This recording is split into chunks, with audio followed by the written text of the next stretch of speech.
வாங்கின காசுக்காக ரஞ்சிதாக்கு வேணா ஜால்ரா தட்டுங்க. கல்பனா பத்தி தப்பா பேசாதீங்க. இத பாரு வித்யா, நீ கல்பனாவை பத்தி இதை விட மோசமா எல்லாம் பேசியிருக்க.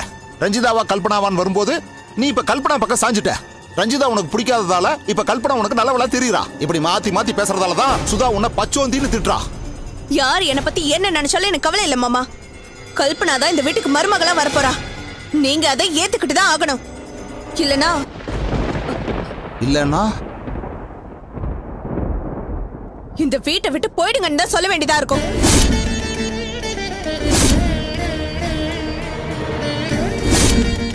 வித்யா, அந்த அளவுக்கு என்ன போக வச்சிடாதீங்க. ஏய் வித்யா, யார்கிட்ட என்ன பேசணும் தெரிஞ்சுட்டா பேசிட்டு இருக்கியா நீ? தெரியும்டா, இந்த குடும்பத்துக்கு வேண்டாதவங்க கிட்ட தான் பேசிட்டு இருக்கேன்னு நல்லாவே தெரியுது. ஏய், அண்ணா அண்ணியோட சேர்ந்து நாங்களும் உன்னை வளர்த்து ஆளாக்கி இருக்கோம் வித்யா. நாங்க இன்னைக்கு உனக்கு வேண்டாதவங்களா போயிட்டோம்ல.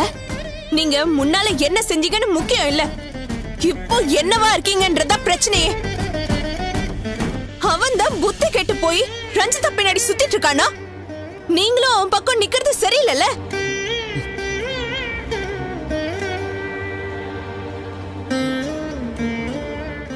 இந்த கல்யாணத்துக்காக நானு அம்மா கல்பனாலாம் அவ்வளவு கஷ்டப்பட்டுட்டு இருக்கோம்.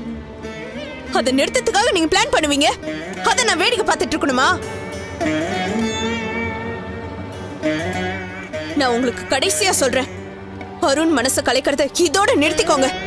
முடிஞ்சா அம்மாக்கு உதவியா இருங்க, இல்லைன்னா ஒதுங்கி போங்க. அதை விட்டுட்டு வேண்டாத வேலையெல்லாம் பண்ணிட்டு இருந்தீங்க, நான் சும்மா இருக்க மாட்டேன். அம்மா முடிவை ஏத்துக்காதவங்க இந்த வீட்டுல இருக்கணும்னு எந்த அவசியமும் கிடையாது.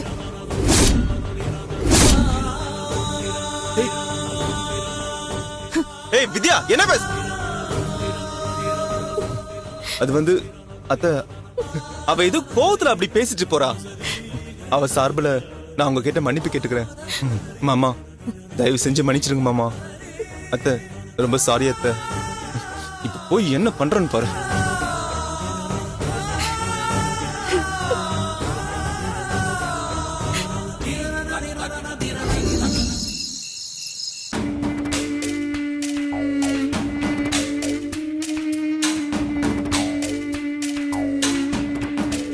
கோமதி, என்னம்மா கோயில் கிளம்பிட்டியோ?